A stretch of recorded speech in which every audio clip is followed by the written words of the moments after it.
네, 안녕하세요. 전 세계의 미스터리한 사건 사고를 소개하는 신지우입니다. 우리나라는 2000년대 들어서 연쇄살인이 많아졌던 것 같아요. IMF에서 막 벗어나긴 했지만 청년 실업이 해결되지 못했고 빈부격차가 더 벌어집니다. 이게 2000년 초기의 사회 분위기였던 것 같아요. 이런 상황이 오래 가면 자연스럽게 취약계층의 분노는 심해질 수밖에 없고 여기서 그동안 보이지 않던 다양한 범죄 사건이 늘어났다고 생각되거든요. 묻지마 범죄라는 말이 이때부터 나오게 됐던 것 같기도 해요. 이런 결과가 바로 유영철과 강호순이라는 겁니다. 우리가 사이코패스라고 부르는 범죄자들인데 상대에게 개인적인 감정은 없어요. 자기를 이렇게 만든 건 사회의 책임이 크다고 생각합니다. 그러면서도 자기와 비슷한 취약계층이나 약한 사람만 골라서 공격하죠. 연쇄살인범들의 모순입니다. 이 사람들의 목표는 같아요. 사람을 죽이는 거죠. 하지만 각자의 범행 방식이나 성격이 너무 다르거든요. 유영철을 보면 나르시스트적인 면이 많았어요. 자기가 저지른 일을 과장하고 알리고 싶어 합니다. TV에 나오고 싶어 하고 이름이 알려지길 원해요. 해외 유명 연쇄살인범들에게서만 보이던 관종기가 있던 살인범이죠. 강호수는 유영철 다음에 나타났습니다. 이 사람은 여성에 대한 자신감이 굉장히 많았고 집착도 심했어요. 하지만 사회적인 실패, 사업 실패, 그리고 일하면서 돈을 많이 벌지 못하는 이런 상황들이 계속 반복되자 위축됐고요. 여기서 자신의 남성성을 확인해 보려고 강간살해를 했던 거죠. 그리고 이 두 사람과 활동 시기가 겹치는 비슷한 살인범이 한 명 더 있습니다. 정남규예요. 이 사람은 또 다르거든요. 유영철, 강호순에 비하면 조용한 성격이에요. 어깨도 좀 굽었습니다. 왜소하기도 하고요. 상대를 제압하기 좋은 조건은 아니에요.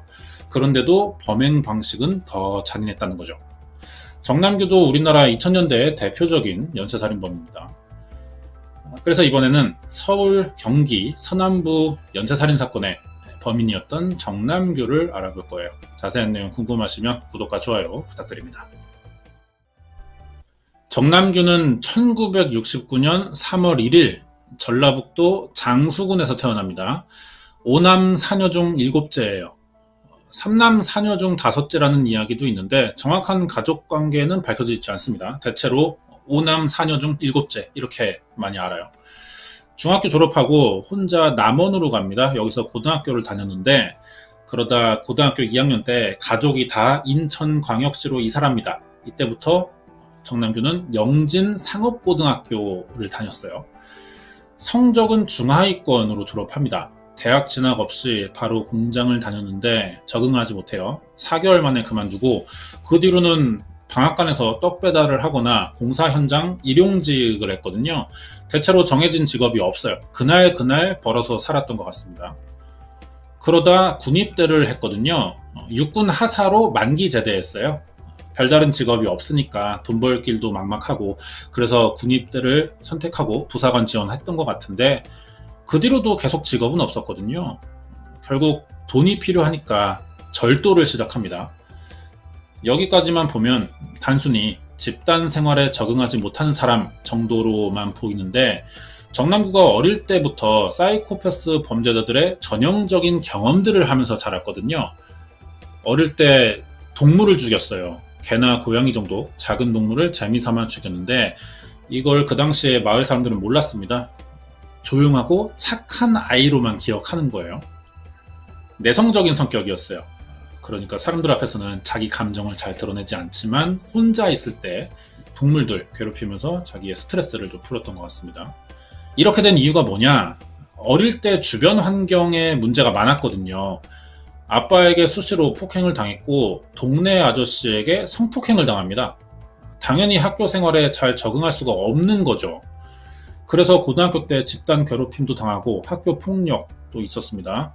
그리고 여기서도 옆집에 사는 아저씨에게 또 성폭행을 당한 거예요. 군대에 가서도 적응하기 쉽지 않았죠. 가혹행위, 구타를 당했고 후임들에게도 무시를 당하거나 여기서도 성폭행 당합니다.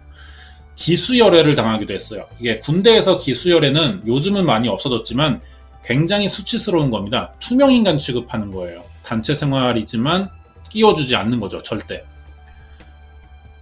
이 정도면은 살면서 겪을 수 있는 대부분의 수치스러운 이런 상황을 다 겪었다고 할 수 있는 거예요.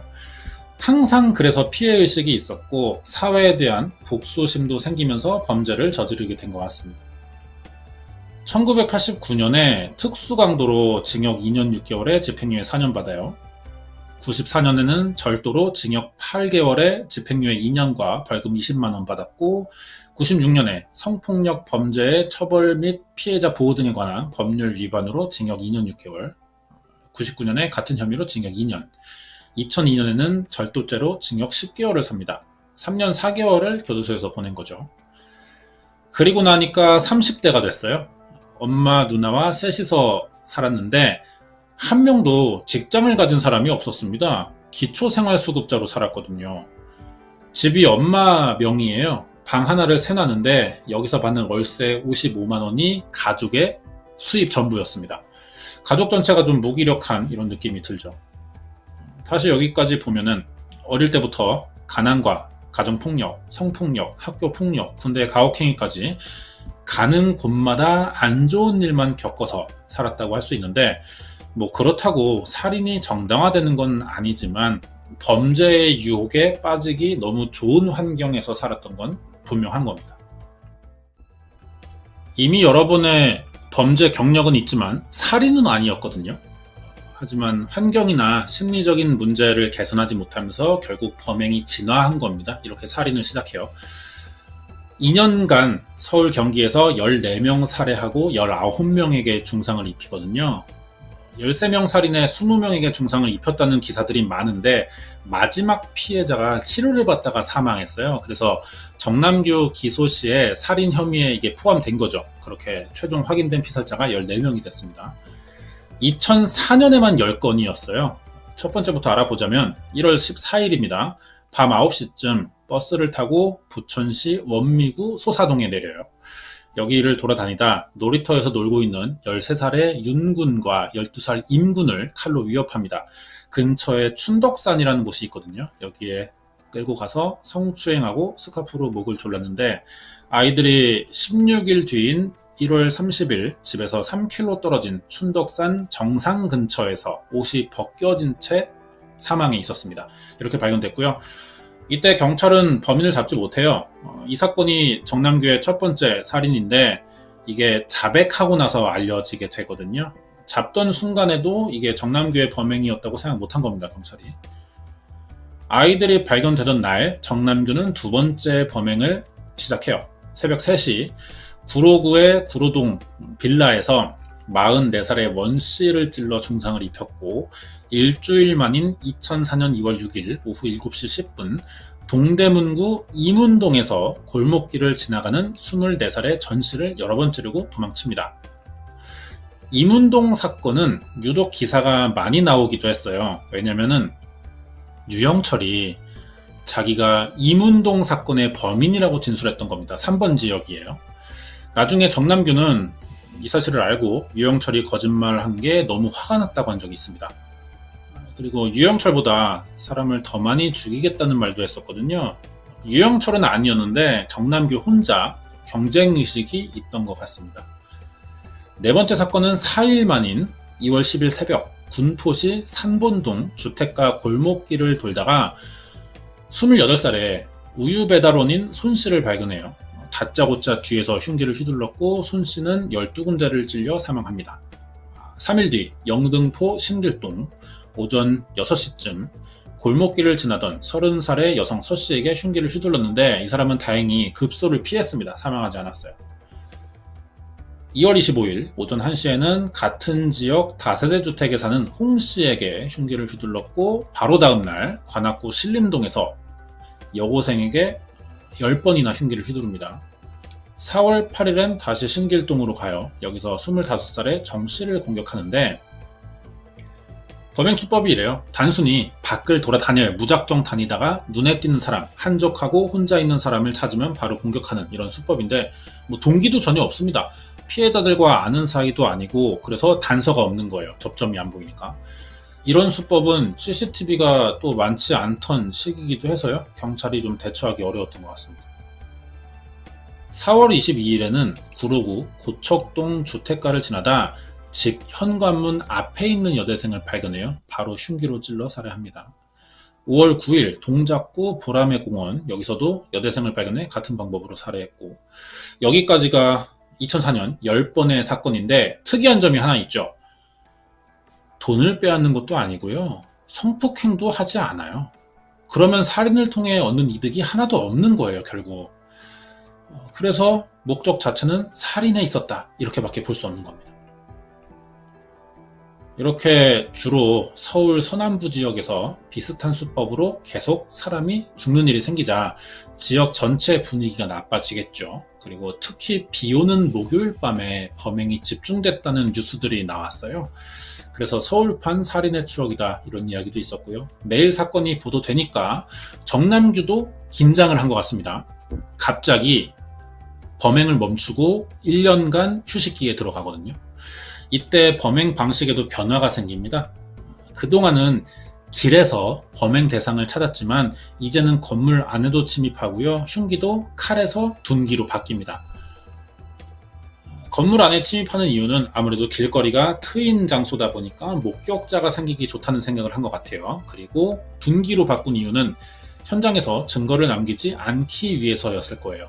칼을 이용하면 피가 쏟아지니까 자기한테도 묻을 수 있고 이게 발자국이 남을 수도 있겠죠. 자기가 언제 묻어서 다른 곳으로 옮겼을지도 모르고요. 피가 튀는 걸 최소한으로 막기 위해 둔기로 바꾼 것 같아요. 2005년엔 5건을 저지릅니다. 절반으로 줄었죠. 계속 뉴스나 신문으로 자기가 저지른 사건의 수사 상황을 파악하고 있었을 거예요. 의식이 되니까 아무래도 자제할 수밖에 없는 것 같습니다. 4월 18일 새벽 금천구 시흥 3동의 빌라에 침입해서요. 자고 있던 엄마와 아들을 둔기로 내리칩니다. 중상을 입혔고요. 5월 30일 군포시 산본동에서 침입할 주택을 찾다가 우유 배달원인 김 씨를 발견해 공격해요. 6월 4일 새벽 다시 경기도 광명시 철산동의 주택으로 침입해서 자고 있던 36살 김 씨를 또 둔기로 내리쳐 중상을 입혔고, 10월 9일엔 장애인 주거시설까지 침입합니다. 여기서 2명에게 또 중상을 입히고 도망쳤어요. 10월 19일이 2005년의 마지막 사건인데 봉천동 주택이거든요. 이게 가장 잔인했어요. 26살 변 씨를 또 공격합니다. 이때 처음으로 불도 지르는데 이게 이 집의 문골이거든요. 쇠젓가락이 걸려있죠. 밖에서 문을 잠그고 안에다 불을 지른 거예요. 사람들이 나오지 못하게 한 거죠. 이런 게 유영철이나 강호순보다 정남규가 더 잔인하다, 이런 평가를 받는 이유일 겁니다. 2006년에는 3건이에요. 1월 18일 새벽 강북구 수유동의 송씨 집으로 침입합니다. 자고 있는 17살 둘째 딸을 공격하고 불을 질러요. 이 화재로 첫째 딸과 막내 아들이 사망합니다. 자식들이 다 죽은 거죠. 3월 27일 새벽 봉천동 주택에서는 여성 셋을 공격했고 여기서 2명이 사망했어요. 2006년 4월 22일이 마지막 사건입니다. 여기서 붙잡히거든요. 현장에서 잡혀요. 새벽 4시에 신길동 주택에 침입해서 물건을 훔치다 집안에 자고 있던 남성이 깬 겁니다. 놀란 정남규가 준비해간 파이프 렌치로 머리를 내리쳤는데 생각과 다르게 이 사람이 쓰러지지 않았고 오히려 반격을 했어요. 그리고 큰 소리가 나자 잠에서 깬 이 남성의 아버지 김 씨라고 합니다. 달려들어서 같이 아들과 정남규를 제압한 거죠. 경찰이 아니라 잡은 사람이 아빠와 아들이에요. 이날 바로 경찰에 넘기거든요. 이때 정남규가 한 말이 완전 범죄를 저지를 수 있었는데 아깝다고 혼잣말을 중얼거렸습니다. 경찰은 이때 무슨 말을 하는 건지 몰랐죠. 강도로 붙잡힌 거라서 그동안 일어난 서울 경기 서남부 연쇄살인 사건의 범인이라는 생각을 못한 거예요. 연행 도중에 도망치기도 하거든요. 경찰이 수갑을 채우고 순찰차 뒷자리에 태웠는데 차에서 내려서 뛴 거죠. 하지만 2시간 만에 주민신고로 다시 검거됩니다. 사실 검거 과정에서 경찰보다는 주민들의 힘이 더 컸던 거예요. 정남규 연쇄살인은 이렇게 끝납니다. 정남규는 조사 당시 피냄새를 맡고 싶다. 피에서 향기가 난다. 1000명을 죽여야 하는데 채우지 못해서 억울하다는 허세를 부렸습니다. 재판에서는 더 이상 살인을 못할까봐 조바심이 난다는 말도 했어요. 살인 자체를 즐겼고 좀 집착도 했던 것 같아요. 잔인성으로는 우리나라 역대 최악이었고 죄책감도 전혀 없거든요. 이게 현장 검증 당시 찍힌 거예요. 이때 사람들이 몰려들었죠. 돌을 던지고 달려들려는 동작도 있었는데 이때 정남규가 전혀 위축되지도 않고 같이 노려보거나 싸우려고 들기도 했습니다. 이게 취재 카메라에 찍힌 건데 카메라를 보면서 웃기도 했어요. 다른 범죄자들과 확실히 다릅니다, 이 사람은. 보통은 최대한 자기 형을 줄이려고 하거든요. 그래서 사실을 숨기거나 좀 감정에 호소하는 불쌍한 척도 해요. 일단은 아니라고 우기다가 도저히 빠져나갈 방법이 없으면 그때 자백하고 이런 식인데 정남규는 물어보지도 않은 사건을 먼저 자백했고요. 하고 싶은 말을 다 합니다. 자기가 한 일에 자부심도 있어 보이고 사형도 무서워하지 않아요. 연쇄살인범 중에서도 좀 특이한 경우라고 할 수 있죠. 그동안 무슨 일을 하던 3개월을 넘기지 못했던 사람인데 살인은 달랐던 거예요. 2년간 붙잡히지 않았으니까 이게 자기가 유일하게 잘하는 일이었다는 생각도 했던 것 같아요. 정남규의 범행을 보면은 쾌락형 살인의 전형적인 성격이 많이 보입니다. 재미로 죽이는 거죠. 사이코패스 유형의 범인들이 주로 이런 형태의 살인을 많이 하는데 이 사람들은 보통 외부 자극에 별 반응을 보이지 못해요. 금방 질리기 때문에 한 가지 일을 오래 하지도 못합니다. 그래서 대부분 연쇄살인범들의 생활 보면은 직장을 여러 번 옮겼다는 얘기가 많이 나오는 거죠. 쉽게 말해서 아무리 재미있는 것을 해도 금방 다시 심심해진다는 거예요. 그러니까 계속 새롭고 더 큰 자극을 찾게 되는데 정남규에겐 이게 살인이었던 거죠. 특이한 범행 방식 중 하나는 피해자를 먼저 제압하고요. 돌려놓습니다. 그리고 등뒤에서 공격을 한다는 거예요. 피해자의 공포를 극대화시켜놓고 그 상황을 즐겼다고 볼 수 있습니다. 연쇄살인은 성과 많이 관련되어 있기도 하거든요. 어릴 때 계속해서 성적 충격을 받게 되면 이 성 개념이 잘못 잡히고 이상 성욕을 갖게 되는데 이 정도가 심해지면 살인을 통해 쾌락을 얻게 되는 거죠. 정남규도 어릴 때부터 이런 면이 있었어요. 14살 때부터 여자 화장실에 들어가 훔쳐보거나 공연음란죄로 몇 번 붙잡히기도 했습니다. 그런데도 특이한 거는 살인 과정에서 성폭행이 전혀 없었다는 거예요. 이렇게 된 이유는 어릴 때 가는 곳마다 남성들에게 성폭행을 당하면서 생긴 충격의 결과겠죠. 이때 성행위에 대한 거부감이 좀 있었던 것 같기도 하고요. 여기서 생긴 스트레스와 감정 표출을 동물을 죽이다가 사람으로 옮겨가서 살인을 하게 됐다고 이렇게 볼 수 있습니다. 그러면 18번이죠, 사건이. 어떻게 붙잡히지 않고 오랫동안 범행을 할 수 있었냐면은 나름의 구체적인 범행 준비들이 있었어요. 사는 곳이 인천인데 일부러 서울 서남부, 경기도 이런 지역에서 살인을 했고 CCTV가 없는 곳에 새벽 시간을 주로 노렸습니다. 항상 얼굴도 알아보지 못하게 마스크와 안경을 썼고요. 장갑도 꼈어요. 그러니까 생존자가 있어도 이 사람의 얼굴을 진술할 수 없고 현장에는 지문도 남지 않는 거죠. 그래도 족적을 숨길 수는 없는데 이게 신발이에요. 그 당시 신던. 밑창을 잘랐습니다. 칼로. 결국 현장에는 아무것도 남을 수가 없던 거고요. 새벽 시간이기도 하니까 목격자가 나오기 어려웠던 거죠. 심지어 도망칠 때를 대비해서 항상 달리기로 체력 단련까지 했어요. 과학수사책을 여러 번 읽기도 하고 범죄 드라마도 봤습니다. 범행 연구, 범행에 대한 지식을 좀 갖춘 거죠. 자기가 나온 신문 기사를 스크랩하면서 수사 상황도 꾸준히 체크해 왔습니다. 이렇게까지 한 이유는 살인에 대한 자부심이죠. 자기가 가장 잘 할 수 있는 일이고 가장 재미있기도 한 일이니까 그만큼 집착한 거예요. 최대한 오래 하고 싶었던 거죠. 재판에 넘어가는데 대법원까지 가거든요. 사형 확정됐어요. 당연한 거죠. 재판에서 이런 말을 합니다. 이게 유명한데 담배는 끊어도 살인은 못 끊겠다. 자기는 나가면 또 살인을 하게 될 테니 빨리 사형시켜달라는 이런 말을 하거든요. 그런데 수감된 지 2년 7개월 만인 2009년 11월 21일 정남규가 서울구치소에서 목을 맵니다. 빨리 병원에 옮겨지긴 했지만 다음날 새벽에 사망했어요. 40살이었거든요.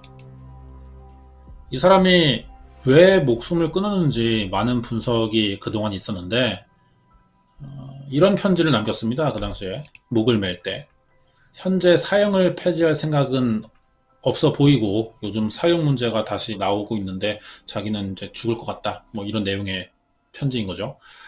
사형을 받고 살다 보니까 죽음이 두려워지기 시작했다는 거예요. 그런 게 있고, 가장 유명한 얘기는 이거죠. 사람을 이제 죽일 수 없으니까 자기를 죽였다는 건데, 신빙성이 있는 이야기이기도 해요. 하지만 자세한 이유는 사실 아무도 알 수 없습니다. 준비한 내용은 여기까지고요. 정남규는 연쇄살인범 중에서도 특이한 케이스의 범인이었어요.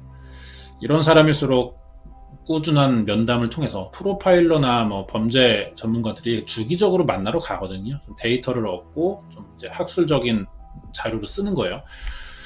꾸준한 면담을 통해서 연구 자료가 됐어야 되는데 재소자 관리를 못한 겁니다. 구치소에서. 그래서 죽게 된 거는 좀 이런 면에서 보면 안타까운 일이죠.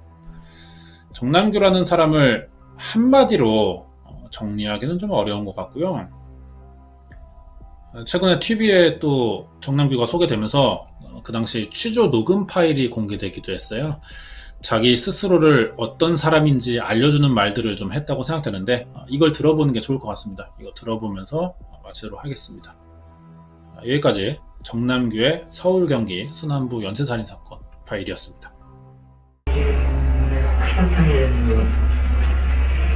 수일이나 막 꿈이 속이 되게 어떤 사람을 막 해치고자 하는 그런 게 충동이 생기면 참을 수가 없고.